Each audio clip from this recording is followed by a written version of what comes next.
لباس کے اوپر جو بنیادی مرد کے لیے ضابطہ رکھا گیا وہ یہ ہے کہ ناف سے لے کر گھٹنوں کے نیچے تک یہ مرد کا ستر عورت ہے۔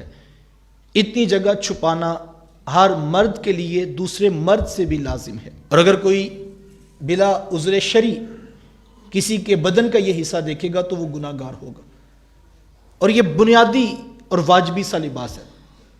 باقی جو ہے وہ دیگر اعضائے بدنیہ کو اچھے طریقے سے لپیٹ کے رکھنا یہ بھی جو ہے وہ ایک مستحب عمل ہے، اور ہاں نماز کے لیے واجبی لباس یہ ہے کہ کم از کم اگر کسی کے پاس کوئی لباس نہ ہو تو ناف سے لے کر گھٹنوں کے نیچے تک اتنی جگہ تو اس کو جو ہے وہ کپڑے سے لپیٹ کر ہی نماز ادا کرنا ہو۔ یہ واجب کی جو ہے وہ شرائط بیان کی گئی۔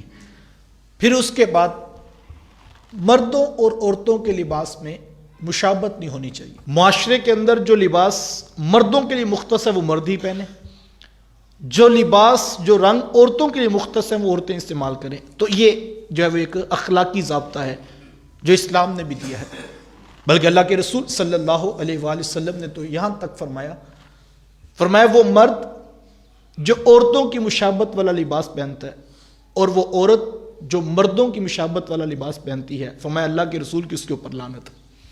اتنا حضور اس شخص سے ناراض ہوئے جو عورتوں والے لباس پہنتا ہے، اتنا ہی حضور اس عورت سے ناراض ہوئے جو مردوں والے لباس پہنتی ہے۔ اور ایک روایت میں تو ہے کہ جب تم ان لوگوں کو اپنے گھروں میں دیکھو تو اے مسلمانوں اپنے گھروں سے ان کو نکال دو۔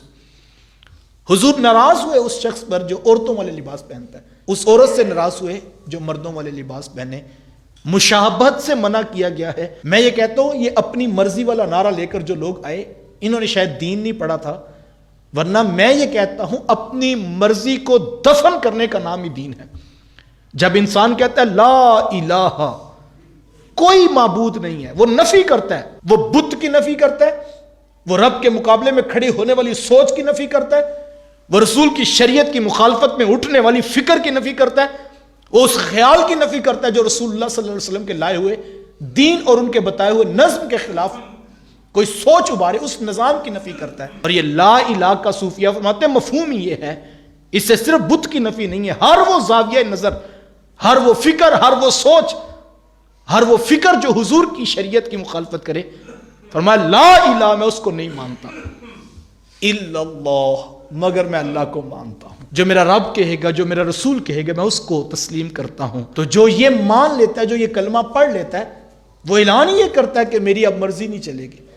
اللہ اکبر۔ وہ کیا کہا تھا کسی نے، تیرے ہندیاں سندیاں محبوبہ، کافر ہوواں جے میں ہوواں۔ اپنی ذات کی تو نفی کرنی ہوتی ہے، اپنے اندر کو تو مارنا ہے، اپنے اندر کی سوچ اور فکر کو یہ دیکھنا ہے کہ اب میں اپنی مرضی سے نہیں جیوں گا، اب تو میں دیکھوں گا میری مرضی، میرا خیال، میری پسند اگر اس زاویہ نظر میں حضور کی پسند کے تابع ہے تو پھر یہ قبول ہے۔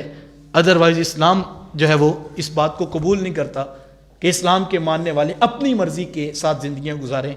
اسلام کو باقاعدہ طور پر یہ مطلوب ہے کہ اسلام کے ماننے والے اپنی سوچ، اپنی فکر، اپنا زاویہ نظر، اپنے اخلاق، اپنا اوڑھنا بچھونا، اپنے پہننے کے اطوار، اپنے پہننے کے طور طریقے، یہ سب کچھ اسلام کی شریعت کی بتائی ہوئی تعلیمات کے مطابق آ جائیں تو پھر یہ ایک مسلمان کا مزاج ہے۔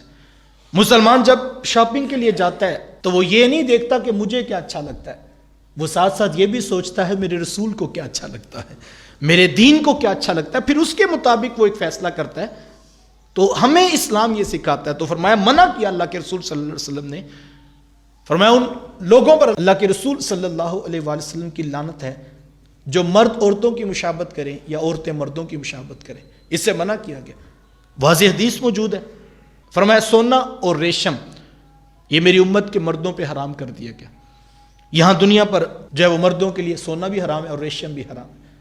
اور ایک روایت میں ہے کہ فرمایا جو دنیا پہ ریشم پہنتا ہے کل آخرت میں اس کا کوئی حصہ نہیں ہوگا۔ اور ایک روایت میں فرمایا جو یہاں پر نہیں پہنے گا کل اللہ قیامت کے دن اس کو جنت کے سبز حلے پہنا دے گا۔ تو مومن تو یہ ان راہوں کا مسافر ہے کہ اس کا آخرت پہ اوپر یقین کامل ہے کہ مجھے آخرت میں اللہ میرا سب کچھ عطا کرے گا۔ تو لباس کے اندر اس چیز کا اہتمام رکھا جائے کہ وہ عورتوں سے مشابہت والا لباس کبھی بھی نہیں ہونا چاہیے۔